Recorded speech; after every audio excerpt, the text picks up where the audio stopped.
L'info écho avec Capital.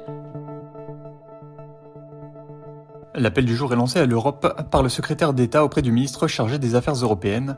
Dans le journal du dimanche, Clément Beaune demande plus de souveraineté alors qu'en 4 ans, l'Europe a profondément changé.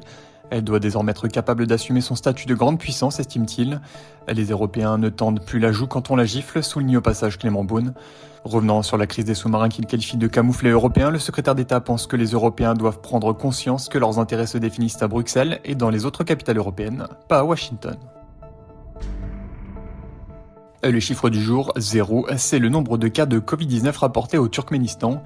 Pourtant, le pays est bordé de pays dont les taux d'incidence dépassent parfois les 5000 cas pour 100 000 habitants.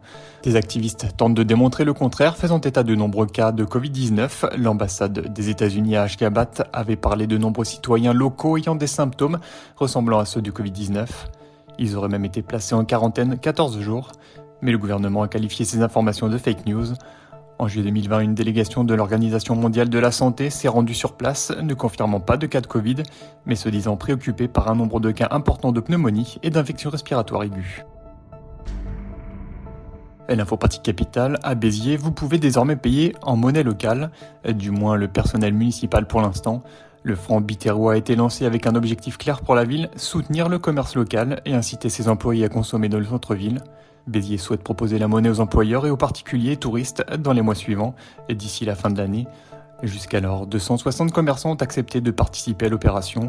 14 000 francs biterrois sont en circulation via des petites coupures de 5, 10 et 20 francs biterrois. Et on termine par cette nouvelle étude qui montre qu'il vaut mieux être vacciné qu'avoir attrapé le Covid-19.